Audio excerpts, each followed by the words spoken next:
겸손한 사람이 되는 것은요, 정말 축복이에요. 축복. 정말 축복이에요. 우리는 우리 자신을 그냥 이렇게 방치하잖아요. 그러면 겸손이 쉬운 사람이 될까요? 교만이 쉬운 사람이 될까요?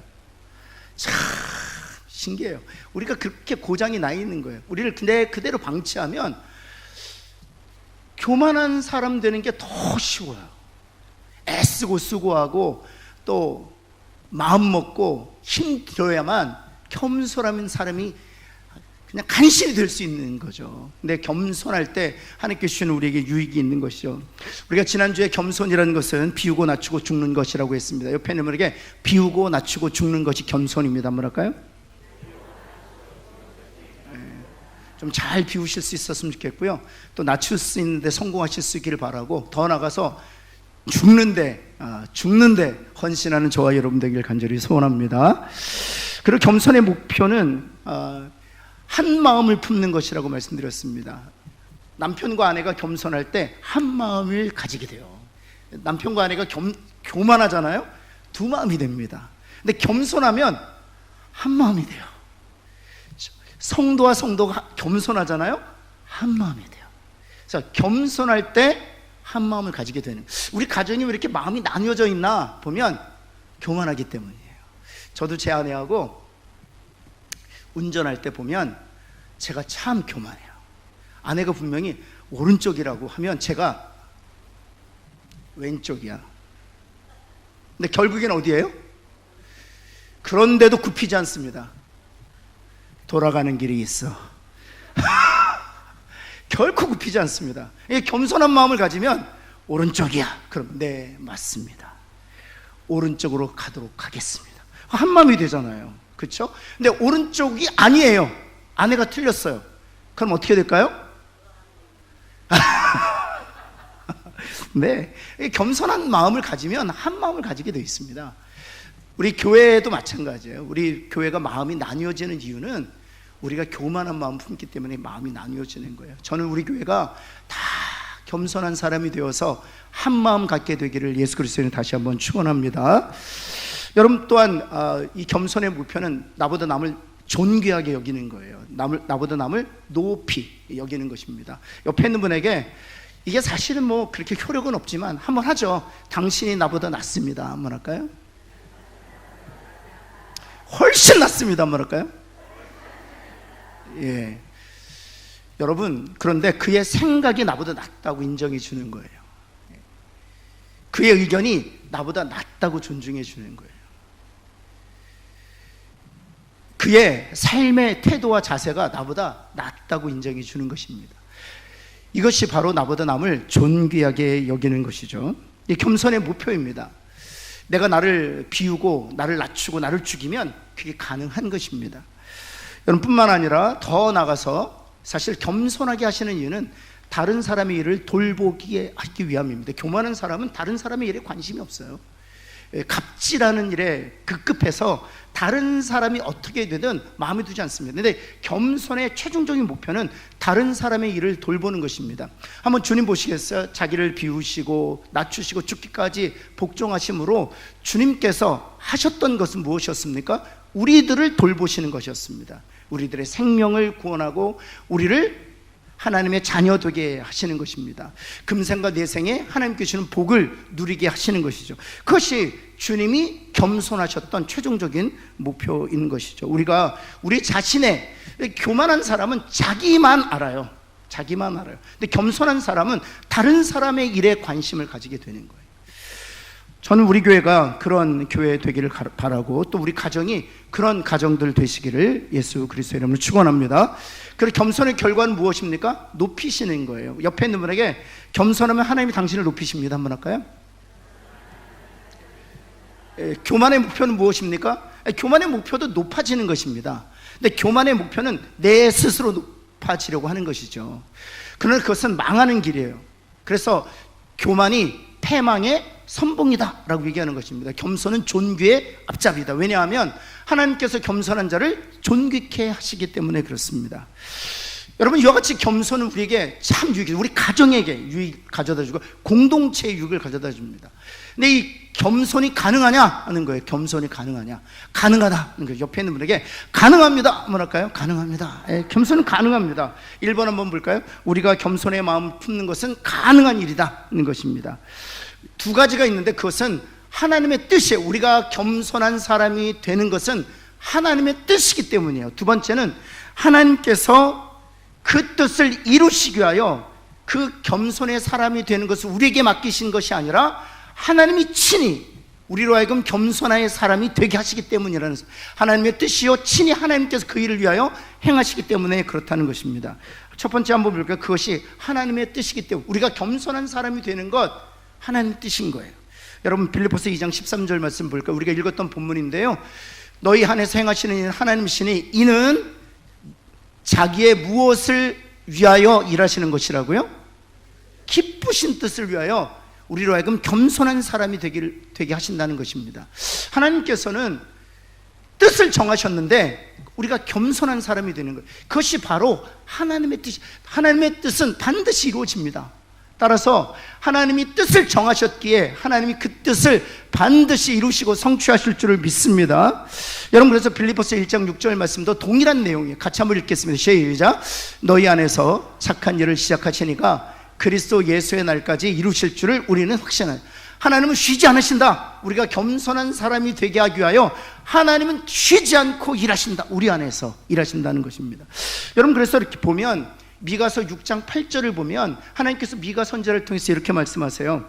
여호와께서 우리에게 구하시는 것은 겸손하여 내 하나님과 함께 동행하는 것 아니냐 이래요. 하나님께서 우리에게 구하시는 것이 있는데 겸손하여 하나님과 동행하는 것, 그것을 하나님께서 저와 여러분에게 구하신다는 것입니다. 그것이 바로 하나님의 뜻이라는 것입니다. 여러분, 마태복음에서 예수님께서 이렇게 말씀하세요. 나는 마음이 온유하고 겸손히 너는 내게 와서 배우라 말씀하셨습니다. 이것이 하나님의 뜻이라는 것입니다. 여러분, 베드로는 그래서 예수님의 제자였잖아요. 그가 베드로전서 5장 5절과 6절에서 이렇게 겸손으로 허리를 동이라, 그리고 능하신 하나님 앞에서 겸손하라 이렇게 말씀하고 계세요. 성경 전체를 통해서 하나님께서는 하나님의 뜻이 우리가 겸손한 사람이 되게 하시는 것, 이것이 하나님의 뜻임을 우리에게 보여주고 있다는 사실이죠.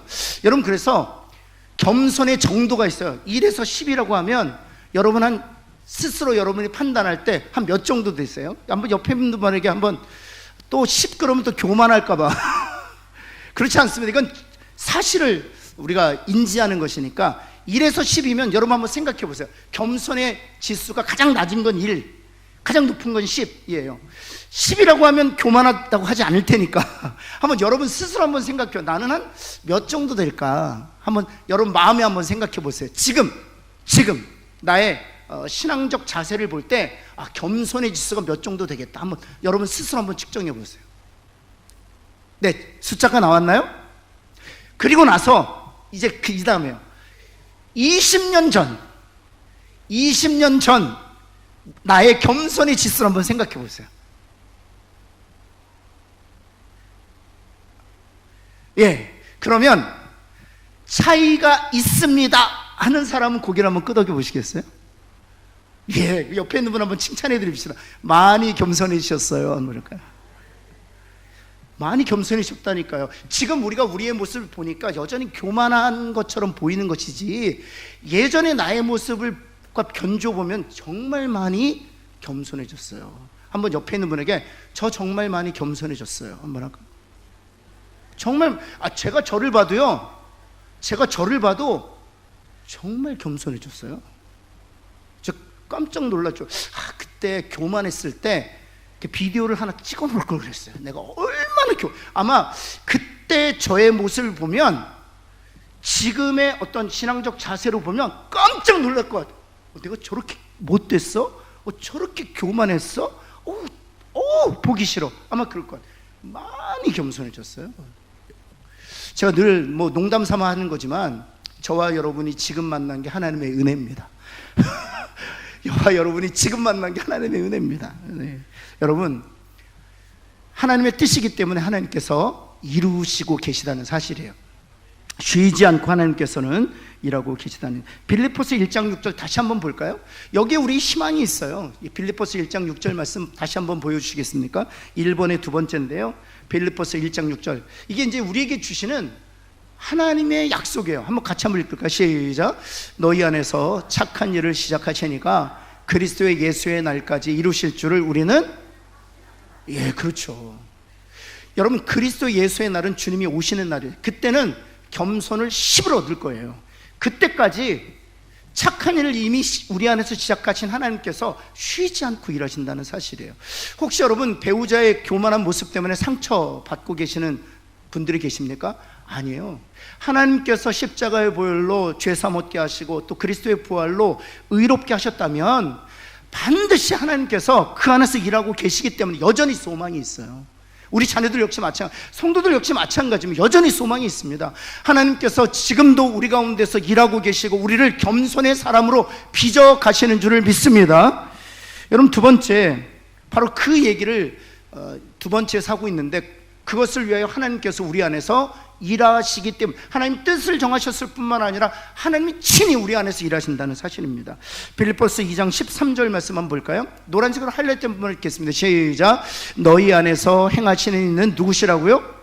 우리 옆에 있는 분에게 당신 안에서 이 일을 위하여 일하십니다 한번 할까요?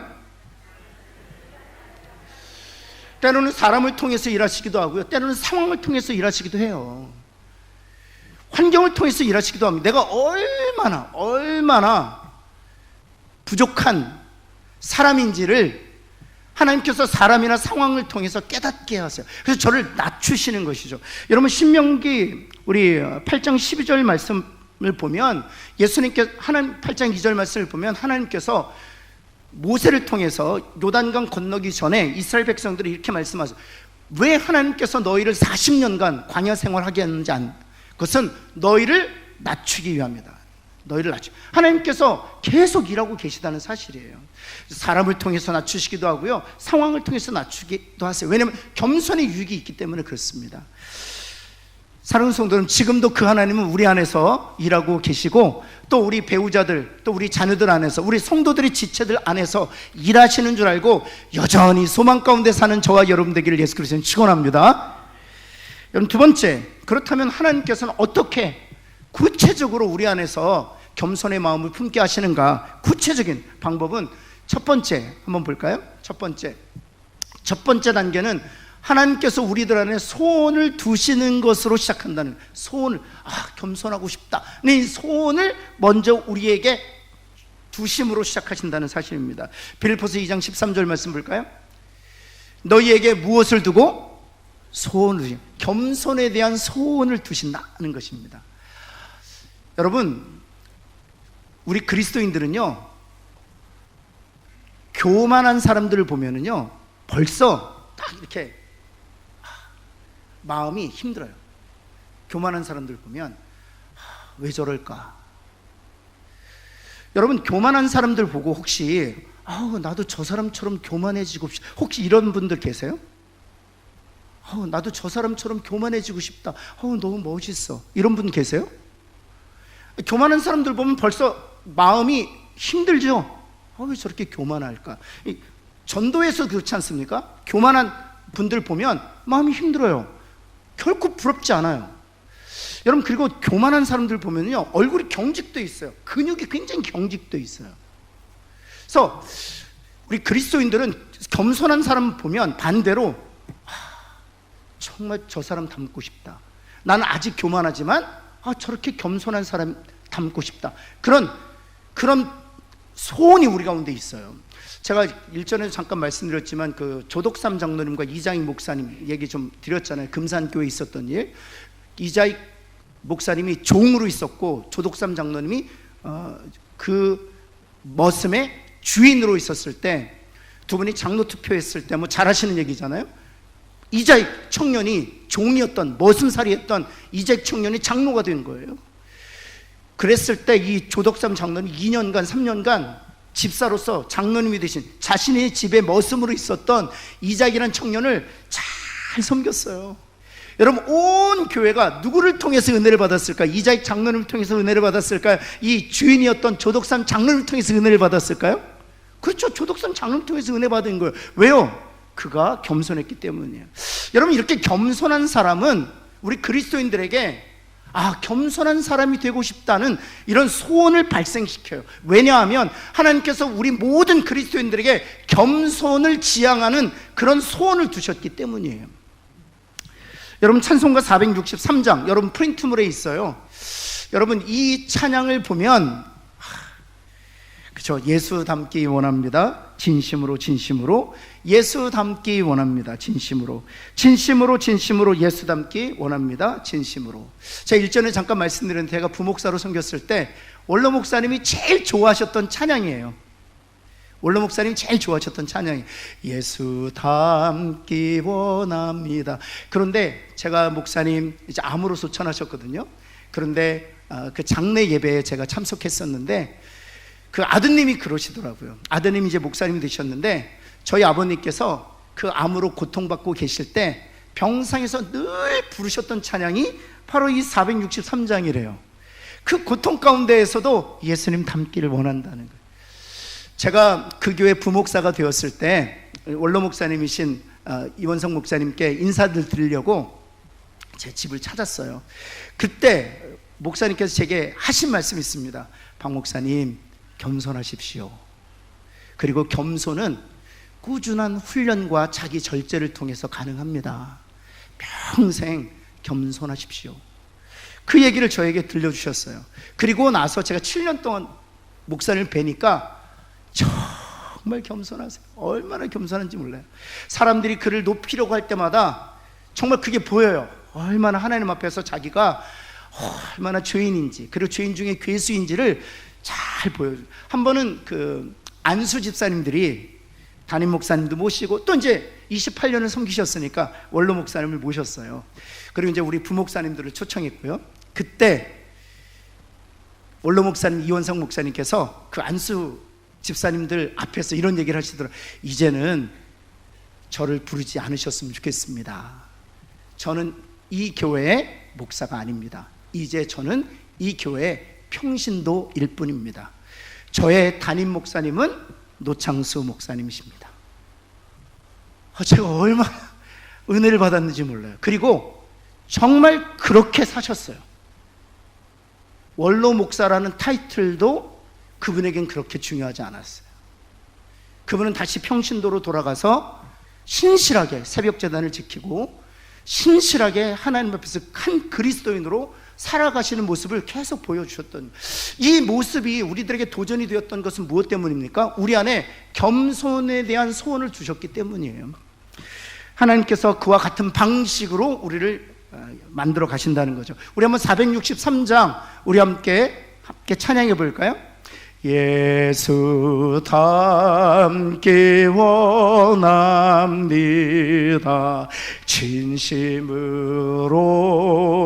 진심으로 예수 닮기 원합니다. 진심으로 진심으로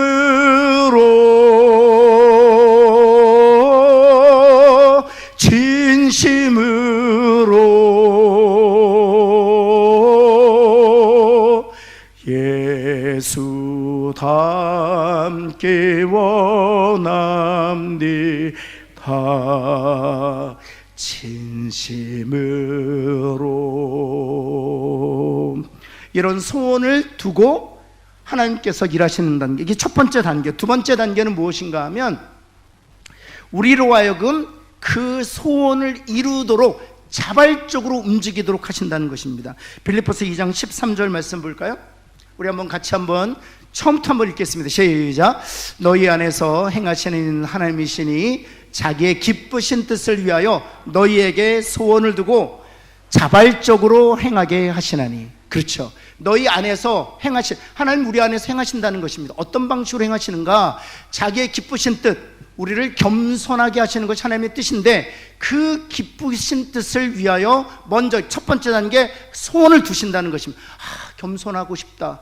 겸손한 목사님처럼 나도 닮고 싶다. 이런 소원을 두시고, 그리고 자발적으로 겸손한 사람이 되도록 우리를 움직여 가신다는 것입니다. 이것이 바로 하나님께서 하시는 일이에요. 여기서 자발적이라는 단어가 굉장히 중요합니다. 여러분, 하나님은 우리를 창조하셨어요. 그래서 우리가 어떤 방식으로 움직이는지, 그리고 그 변화가 지속 가능한 것이 어떤 방식으로야만 지속 가능한지 아세요? 여러분, 자발적인 것만이 지속 가능합니다. 한번 따라해 볼까요? 자발적인 것만이 지속 가능합니다. 이게 강압적인 것은요, 이게 단기 처방은 될 수 있어도요, 지속 가능하지 않습니다. 여러분, 자발적인 것은 오래 갑니다. 왜냐하면 하나님은 스스로 존재하시는 분이기 때문에. 스스로 존재하신다는 것은 어떤 것이냐면 어떤 것에 기대어 존재하신 분이 아니라는 사실입니다. 하나님께서 당신의 사랑으로 예수 그리스도를 보내시고, 예수 그리스도로 하여금 한 번의 제사로 말미암아 우리를 영원히 온전케 하신 이 하나님의 구속의 방식은 전적으로 자발적인 거예요. 누가 떠밀어서 하나님께서 그런 방식으로 움직이시는 것이 아닙니다.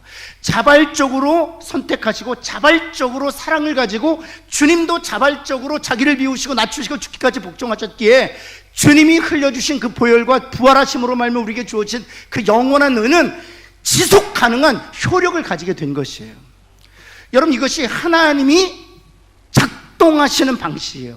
따라서 여러분, 제가 이것을 우리 자녀들에게 어떻게 적용하냐 하면 자발적으로 하게 합니다. 스스로 소원을 가지고 자발적으로 선택한 것은 오래갑니다. 그러나 강압적인 것들은 오래가지 않습니다. 저는 종종 이런 얘기를 많이 듣습니다. 목사님 중고등학교 때 그렇게 신앙생활하던 아이들이 대학교 가서는 교회 다니지 않아요. 왜 있는 줄 아세요? 자발적이지 않았기 때문에. 물론 선택하도록 하면 안 돼요. 왜냐하면 아직 우리의 지성이 발달되어 있지 않기 때문에, 지성이 발달될 때까지는 본을 통해서 보여주고 그것이 습관이 되도록 우리가 섬겨주어야 합니다. 그러나 동시에 스스로 선택할 수 있도록 하는 것은 굉장히 중요해요. 왜냐하면 스스로 선택해야만 지속 가능하기 때문에 그렇습니다. 왜 하나님께서 우리에게 겸손의 사람이 되게 하실 때 먼저 소원을 두시고 그 소원을 이루고 성취하도록 자발적으로 움직이도록 하시느냐? 그래야만 그 겸손이 지속 가능하기 때문에 그렇습니다. 그래서 보면 어렸을 때 각성해서 공부에 매진하는 아이들은요, 끝까지 공부합니다. 어렸을 때 각성해서 무엇인가 이렇게 헌신하잖아요. 끝까지 헌신합니다. 왜냐하면 스스로 선택하고 자발적으로 움직였기 때문에 지속 가능한 헌신이 되고 있는 것이거든요. 저는 제가 우리 예배에 대해서도 늘 그런 고민을 많이 해요. 제가 5년 동안 거의 이 예배 중직자님들 꼭 참석하셔야 됩니다. 반드시 참석하셔야 됩니다. 권사님들은 금요기도에 나오셔서 기도하셔야 됩니다. 그럼 권사도 아닙니다. 이런 얘기를 해본 적이 없습니다. 왜냐하면 그것이 여러분에게 유익이 되지 않기 때문에 그래요. 자발적으로 새벽에 나와 기도해야만 그것이 오래 지속 가능한 것일 뿐만 아니라 본인에게 열매가 되기 때문에 그래요. 예배도 역시 마찬가지입니다. 헌신과 봉사도 역시 마찬가지입니다. 우리 교회의 자랑거리는 교육부에 있는 교사들이에요. 20년, 30년 한 부서에서 그렇게 교사로 섬기는 거 쉽지 않습니다. 그런데 그들이 한 부서에서 그렇게 섬기게 된 것은 자발적으로 섬기기 때문에 그것이 가능한 거예요. 그것이 바로 하나님이 일하시는, 존재하시는 방식이요, 하나님께서 우리를 창조하셨던 사실 섭리예요. 그래서 하나님께서 우리를 겸손의 사람이 되게 하시는 것 역시 마찬가지. 손을 두시고 우리로 하여금 조금씩 그 겸손의 목표에 다다를 수 있도록 우리를 움직여 가신다는 사실이죠. 여러분, 대표적인 케이스가 에바브로디도입니다. 나중에 또 에바브로디도에 대해서 얘기하겠지만, 이 에바브로디도라는 이 디도라는 뜻은 헬라어로 아들이란 뜻이에요. 아들. 근데 에바브로라는 뜻은 어떤 거죠? 아프로디테입니다. 아프로디테가 뭐냐면 여신의 이름입니다. 그 당시 헬라의 여신이었어요. 그래서 에바브로디도라고 얘기하는 것은 아프로디테, 여신의 아들이란 이름이에요. 그래서 다시 말해서 이방인 가정에서 태어난 철저히 그 우상을 섬겼던 이였죠. 근데 여러분 빌립보서 2장 30절 한번 볼까요? 빌립보서 2장 30절. 여러분 그 아프로디테의 아들이란 이름을 가지고 있었던 에바브로디도에 대해서 하나님께서 성경에 이렇게 바울로 하여금 기록하게 하셔서 같이 한번 읽어볼까요? 시작. 그가 그리스도의 일을 위하여 죽기에 이르러서도 자기 목숨을 돌보지 아니한 것은 나를 섬기는 너희의 일에 부족함을 채우려 함이라. 여기 보세요. 그리스도의 일을 위하여 어디에 이르러서도 자기 목숨을 돌보지 아니했다고요? 그렇죠. 죽기에 이르렀을지라도 돌보지 않았다는 것입니다. 이것이 바로 겸손의 뭐예요? 다른 사람의 일을 돌아보는 것. 다시 말해서 로마에서 옥생활을 할 수밖에 없었던 바울을 돌보기 위하여 자기를 비우고 낮추고 죽기까지 복종하는 실제로 이 겸손의 사람이었기 때문에 가능했다라고 얘기하는 거예요. 여러분 이와 같이 소원을 두시고 그리고 그 소원을 성취하도록 하나님께서 자발적으로 어느 누구도 에바브로드를 떠밀지 않았어요. 어느 누구도 에바브로드에 그걸 강요하지 않았습니다. 하나님께서 겸손에 대한 소원을 주셨고 그리고 그 겸손을 목표 삼아서 움직이도록 하나님께서 성령으로 말미암아 그 안에서 일하셨기 때문에 죽기에 이르러서도 자기의 목숨을 돌보지 아니하고 다른 사람의 일, 바울의 일을 돌볼 수 있었다는 사실이에요. 저는 우리 모두가 그렇게 되기를 예수 그리스도의 이름으로 축원합니다. 여러분 겸손의 가장 큰 목표는요, 사랑하는 이를 위해서 나의 생명을 내어주는 것입니다. 그러나 그보다 더 큰 겸손의 목표는요, 죄인이지만 나의 원수이지만 주님의 사랑으로 그를 섬기는 것, 그것이 겸손의 가장 큰 목표예요. 그 목표를 향하여 하나님께서 우리 안에서 움직이고 계시다는 사실이죠. 그런 은혜가 저와 여러분에게 또 우리 가정과 교회 공동체 가운데 있기를 예수 그리스도는 다시 한번 축원합니다. 여러분 세 번째, 하나님께서 우리로 하여금 겸손의 마음을 품게 하시는 목적이 무엇일까요? 그렇다면 첫 번째 한번 볼까요? 첫 번째는 보면 이 세상이 어두운 곳이라는 것이, 이 세상은 아주 어두운 곳이라. 그래서 빌립보서 2장 15절에서 이 세상이 얼마나 어두운지를 이렇게 설명하고 있어요. 이는 너희가 흠이 없고 순전한 어그러지고 거스르는 세대 가운데서, 이 세대는 어그러지고 거스르는 세대, 어두운 세대라는 것입니다. 바로 이 세상이 그런 것이죠. 그래서 왜 우리로 하여금 이 어두운 세상에서 겸손케 하시는가? 바로 두 번째 그 목표가 있어요. 목적 한번 볼까요? 같이 한번 읽을까요? 시작. 이 어두운 세상에서 겸손의 마음을 품게 하심으로 별처럼 빛나게 하시기 위함이라는 사실입니다. 우리 빌립보서 2장 15절 말씀 볼까요? 전체를 한번 읽어보면 이 의미를 여러분이 아실 거예요. 같이 한번 읽겠습니다. 시작. 이는 너희가 흠이 없고 순전하여 어그러지고 거스르는 세대 가운데서 하나님의 흠없는 자녀로 세상에서 그들 가운데 빛들로 나타내. 여기서 이는이란 말은 어떤 뜻이냐면 지금까지 했던 거예요. 왜 하나님께서 겸손이란 뜻을 품고 하나님께 우리로 하여금 겸손의 사람이 되게 하시겠다는 그런 뜻을 정하시고 우리에게 그 소원을 두시고 그 소원을 이루도록 우리로 하여금 자발적으로 행동하게 하시는가? 이는, 그래서 마침내 우리가 겸손의 사람이 되게 하시고자 하는 것은 그런 뜻이에요. 흠이 없고 순전하여서 어그러지고 거스르는 세대, 다시 말해서 이 어두운 세상에서 빛들로 드러나기를 원하기 때문에 라고 말씀하시는 거예요. 여러분 그래서 영어로는 이렇게 표현되어 있습니다. 어떻게 표현되어 있냐면, 여러분 현대인의 성경부터 한번 볼까요? 현대인의 성경을 보시면 이렇게 표현되어 있습니다. 삐뚤어지고 잘못된 세대 가운데서 여러분이 흠없는 하나님의 자녀로서 깨끗하고 순수하게 살 수 있을 것이며 무엇처럼 빛날 것이다? 그래서 하나님께서 겸손의 사람이 되게 하는 것을 뜻을 정하시고 우리에게 소원을 두시고 그 소원을 이루도록 자발적으로 움직이시게 하심으로 결국엔 겸손의 사람이 되게 하신다는 것입니다. 그 목표는 무엇인가 하면 이 어둠을 밝히는 빛들이 되게 하시기 위해서라는 사실이에요.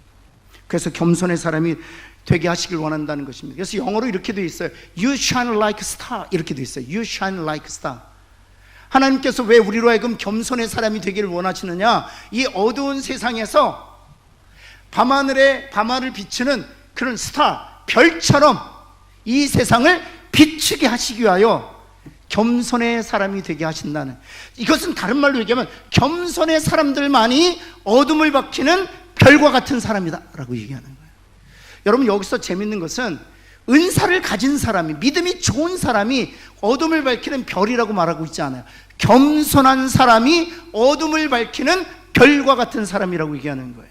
사랑하는 성도 여러분, 정말 이 어둠을 밝히는 별과 같은 스타들 되시기를 예수 그리스도는 축원합니다. 요즘 젊은 아이들 스타 좋아하잖아요. 아, 나 스타 되고 싶어, 스타 되고 싶어. 여러분, 그 스타들은요 교만하기 짝이 없어요. 여러분, 하나님이 정말 원하시는 스타는 겸손한 사람이에요. 옆에 있는 분에게 그런 스타 되시기를 바랍니다. 한번 할까요? 여러분, 성경에서 찾아보면 모세가 그러했습니다. 모세가 정말 겸손해. 자기 리더십에 도전해도요 정말 온유하고 겸손해서 그 도전을 다 받아냈어요. 그리고 오히려 그들을 위해서 기도했어요.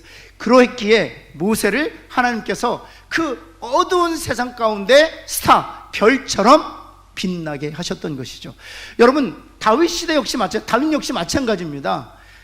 어두운 시대였습니다. 그런데 겸손했어요. 다윗은 하나님 앞에서 늘 겸손했어요. 여러분, 그러했기에 하나님께서 다윗을 별처럼 빛나게 하셔서 그 어두운 시대를 밝히는 도구로 하나님이 다윗을 사용하셨다는 사실이죠. 그래서 여러분, 재밌는 것은 유대인들이 별을 하나씩 달고 다니잖아요. 그렇죠? 그 별이 누구의 별이에요? 하나님이 그렇게 하신다니까요. 다윗처럼 겸손하면 하나님이 스타가 되게 하신다. 그래서 유대인들은 별을 달고 다니는데 그것을 다윗의 별이라고 했던 거예요.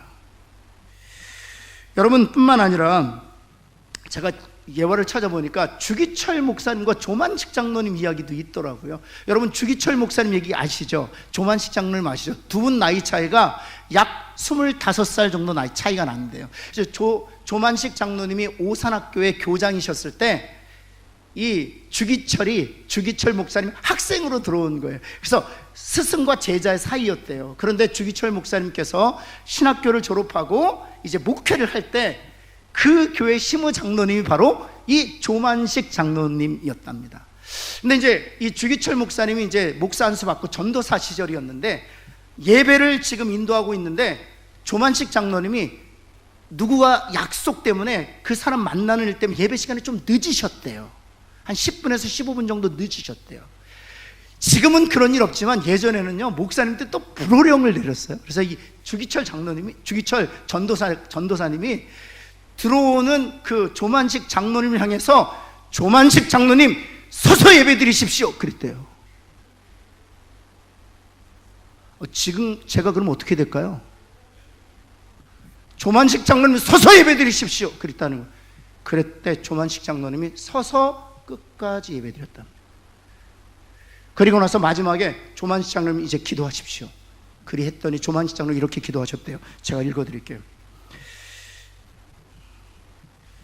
하나님, 제가 하나님 만나는 일보다 사람 만나는 일을 중요하게 여겼습니다.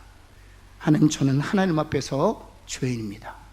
하나님, 저의 죄를 용서하여 주옵소서.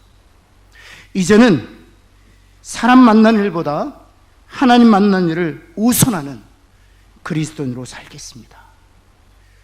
여러분, 성도들이 누구를 통해서 은혜를 받았을까요? 주기철, 예배에 대해서 엄격했던 주기철 목사님께 은혜를 받았을까요?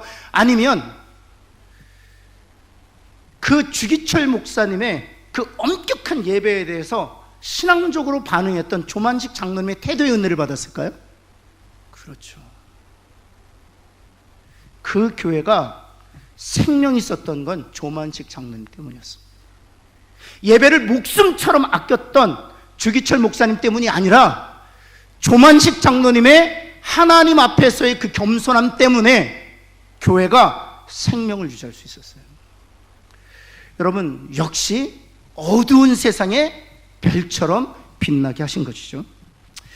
여러분, 한 이야기만 더 하고 마치겠습니다. 윌리엄 캐리라는 분이 있어요. 윌리엄 캐리는요, 이 선교사 중에서도 선교사라고 할 만큼 인도의 그 기독교의 뿌리를 내렸던 그런 아주 위대한 선교사입니다. 윌리엄 캐리. 그런데 그 윌리엄 캐리가 임종에 다가왔을 때 많은 분들이 그 묘지 비석에 무엇이라고 적어드릴까요? 물었대요. 그래서 윌리엄 캐리가 자기 묘지 위에 적을 문구를 주었답니다. 그리고 실제로 묘지 위에 적힌 문구예요. 한번 볼까요? 제가 읽어드릴게요. 1761년생, 죄 많고 악하고 능력 없는 벌레인 나는 하나님의 긍휼하신 은혜에 기대하여 잠들었나이다. 한번 보세요. 그렇게 선교사 중에 위대한 선교사였고 수많은 열매를 남겼음에도 불구하고 비석에 그가 새기고 싶었던 글귀는 이것이었습니다. 죄 많고 악하고 능력 없는 벌레인 나는 하나님의 긍휼하신 은혜에 기대어 잠들어 있습니다. 여러분, 끝까지 겸손했던 이 윌리엄 캐럴, 그의 일생 중에 이런 예화도 있어요. 그분이 실은 신학하기 전에 구두 수선공이었어요. 근데 그것에 대해서 이 윌리엄 캐럴을 반대하는 이 대적자들이 늘 비난했습니다. 구두 짓는 사람인 주제, 뭐 이런 비난을 많이, 구두 짓는 주제에 그랬어요. 그때마다 윌리엄 캐리가 이랬답니다. 저는 감히 구두조차도 만드는, 구두 짓는 사람이 아니라 구두를 수선하는 수선공에 지나지 않았습니다. 그랬대요. 사랑하는 성도 여러분, 윌리엄 캐럴 하나님께서 어두운 세상 가운데 별처럼 빛내게 하시는 이유를 아시겠죠? 저는 우리 모든 성도들이 그런 하늘의 별처럼 빛나는 성도들 다 되시기를 예수 그리스도의 이름으로 축원합니다. 네, 기도하겠습니다.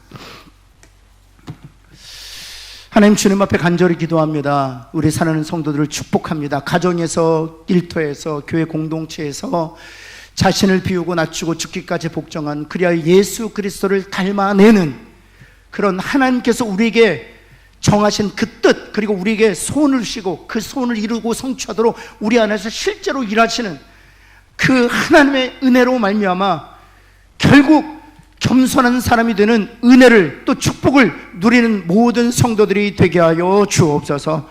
그리하여 우리 사랑하는 성도들을 통하여 가정이 하나가 되게 하여 주옵시고, 일터에 평화가 임하게 하여 주옵시며, 교회에 생명이 넘치는 역사가 있게 하여 주옵소서. 예수 그리스도의 이름으로 간절히 기도합니다. 아멘.